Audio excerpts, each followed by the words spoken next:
Dave opens the email on a Thursday afternoon. Performance review results. He already knows the rating before he clicks because his manager told him last week. Exceeds expectations. The second highest tier. The one that means you did everything right and then some. He scrolls to the number. 3.2%. He stares at it for a moment. Then he opens a calculator. He types in $100,000. He multiplies by 1.032. The screen shows $132,000. That is his raise. $3,200 before taxes. He thinks about the project he carried for 7 months. The client he pulled back from the edge. The 2 weekends he did not take. He closes the calculator. Something is off. He just cannot name it yet. That feeling Dave has, it is not paranoia, it is arithmetic. And by the time he figures out what is actually happening inside that review system, he will realize the number on his screen is not the result of his performance. It is the result of 3 structural mechanisms built into almost every corporate compensation system in America. Mechanisms that have nothing to do with how good he is at his job. And the math behind them is worse than most employees will ever be told. Today we are going to follow Dave over 20 years. We are going to watch those mechanisms compound quietly in the background while he keeps showing up, keeps delivering, and keeps wondering why the gap between his effort and his paycheck never closes. And then we are going to show him, and you, the 3 moves that change the equation entirely. If you want to understand how compensation systems actually work instead of how HR tells you they work, subscribe to Paycheck Playbook. It is the best return on your time today. Now let us get into the machine. The first thing Dave does not know is that his rating is not really a rating. It is a slot. Most large companies run what HR professionals call a forced distribution curve. The idea sounds reasonable. You cannot have everyone at the top. Performance should follow a bell curve. So, the system caps the percentage of employees who can receive the highest rating. The exact numbers vary by company, but the pattern is consistent. Culture Amp data across thousands of companies shows that the top tier, the rating above exceeds expectations, goes to a median of 8% of employees. Some organizations cap it even tighter. A National Park Service directive that surfaced in late 2025 set the ceiling at 5% for the highest rating. Here's what that means for Dave. He can be the best performer on his team and still be capped at the second tier simply because the slots above him are already filled. His manager may genuinely believe he deserves the top rating. But if that rating bucket is full, someone has to move down, and the person who moves down is the one with the least political capital, the newest relationship with leadership, or the least visibility at calibration meetings. Dave has been heads down delivering. He skipped the off-site. He does not eat lunch with the VP. The slot goes to someone else. Now here is where the money disappears. Mercer surveys more than 1,000 employers every year on compensation data. Their 2025 numbers show the average merit increase is 3.3%. That is the number for a standard solid performer raise. For employees who land the top rating, the increase is closer to 8.5%, which is the average companies pay when someone gets promoted into a new level entirely. The gap between those two numbers is 5 percentage points per review cycle.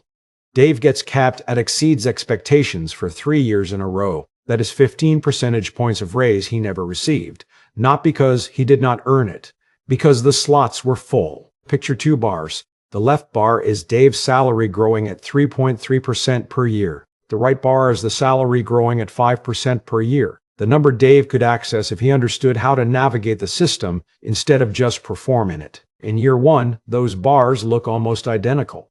By year 5, a gap has opened. By year 10, the right bar is meaningfully taller. The bars are not measuring performance. They are measuring system awareness. Dave does not know about the second mechanism yet. He is still thinking about his rating. Mechanism 2 is the one that feels personal, but is entirely structural. It is called salary compression, and 30% of employers surveyed in 2025 said they were actively trying to fix it. That tells you how widespread it is. Here is how it works. Every time a company needs to hire someone new, they price that hire against the current market rate for the role. Markets move fast. Salaries for in-demand skills rise every year. So the company sets the new hire's starting salary based on today's market, not on what they were paying Dave 3 years ago when he joined. The result, documented extensively by PayScale, is that new hires routinely come in at 90 to 95% of what tenured employees in the same role are making.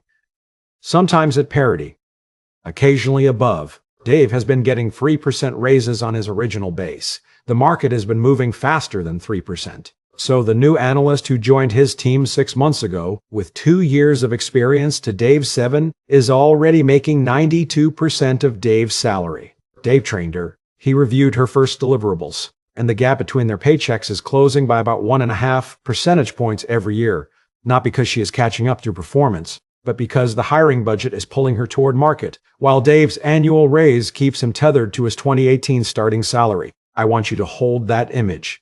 Dave's salary is a fixed anchor. The market is a current pulling everything else upstream. Every year he stays without a market adjustment, the current pulls newer employees closer to him. His relative position erodes. His actual raise looks fine on paper.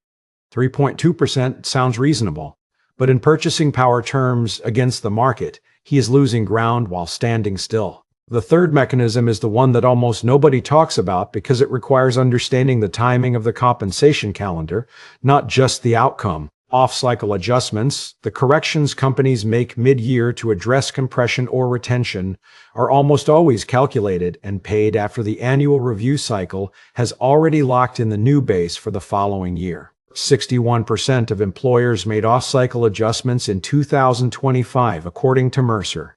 Most of those adjustments came after the review window closed. Here is why that matters. Your base salary for next year's review cycle is set the moment this year's review finalizes. Any adjustment that comes in March or April after the February close gets added on top of an already locked base, which means the raise percentage for next year's review is calculated on a base that was set before the adjustment was fully factored in. The compounding math starts from a lower foundation than it should. This is the mechanism nobody explains in the offer letter. The timing is not accidental. It is just how the calendar works.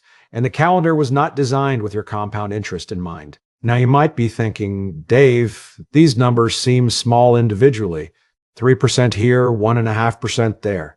This is worth a 20-year analysis. I want you to watch what happens when you let small differentials compound over time. This is where the math gets serious. Sarah starts the same job as Dave on the same day.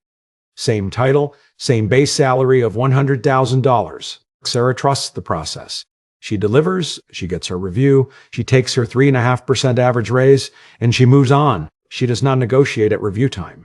She does not ask for market adjustments between cycles. She assumes the system will reward her performance appropriately. Dave figures out what we just described. He navigates the rating distribution by building visibility with the people who run calibration. He asks for a market adjustment in year 3 when he finds out a new hire came in at 95% of his salary. He times one strategic job move at year 7 to reset his base against market, then stays for another 13 years. Mercer's data puts the average merit increase at 3.3%. Dave's combination of navigation and one strategic reset gets him to an effective 5% annual growth rate on his base. Run both numbers over 20 years. Sarah at 3.5%, $100,000 becomes roughly $199,000. Dave at 5%, $100,000 becomes $265,000. The annual gap in year 20 is $66,000. The cumulative difference across all 20 years, summing the growing gap year by year, lands at approximately $230,000. That is the number in the title. That is not a typo. That is 3.3% versus 5% compounded. That is the price of trusting the process. And then there is the retirement multiplier. A higher base means a higher dollar contribution on every percentage you put into your 401k. Dave's higher salary, compounded over the same 20 years with employer match, generates roughly $87,000 more in retirement savings than Sarah's lower base produces. Add the $230,000 in lifetime earnings to the $87,000 in retirement loss. The total cost of navigating the system versus trusting it is over $300,000. $300,000. Same job, same performance level, different system awareness. The natural counter here is that this assumes Dave's one job move was perfectly timed and that he did not lose seniority benefits or vest his equity. That is a legitimate point. Not every job move resets base without cost. The math above assumes a single strategic move, not serial hopping. And it assumes Dave stayed excellent throughout. If he had plateaued, the 5% growth rate would not hold. The model only works if the underlying performance is there. What it shows is that performance alone, without system navigation, leaves significant money on the table through no fault of the performer. So here is the protocol. 3 moves, executable starting at your next review cycle. Step 1 is to understand which rating tier actually triggers which raise band at your specific company. Ask HR or your manager directly, what is the percentage difference in merit increase between exceeding expectations and the tier above it? What percentage of the team received that top tier last year? You are not being aggressive. You are understanding the rules of the game you are already playing. Step 2 is to request a market analysis between review cycles, not at review time when the budget is already allocated and the base is locked. 6 months before the next cycle closes, pull salary data from PayScale, LinkedIn Salary, or Levels.fi for your role, your years of experience, and your market. If new hires in your role are coming in above 90% of your current base, bring that data to your manager and ask for a market adjustment. Companies make off-cycle adjustments for retention. 61% did it in 2025. You just have to ask with data in hand, not with frustration. Step 3 is to calculate your base reset opportunity. Every 3 to 5 years, evaluate whether an external offer would reset your base closer to market in a way that internal adjustments cannot. This is not about disloyalty. This is about understanding that your starting salary anchors every raise you will ever receive at this company. One base reset from $100,000 to $120,000 changes the foundation for every percentage point you earn for the next decade.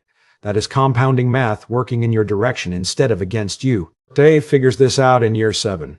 He does not quit in frustration. He does not job hop recklessly. He runs the numbers, makes one move, and stays. By year 20, he is not just $66,000 ahead in annual salary. He has built a different financial foundation entirely. The handcuffs are not made of gold. They are made of compound interest on a base that was set before you understood the rules. Change the base and you change everything downstream. Drop your current rating tier and your company's raise band for that tier in the comments.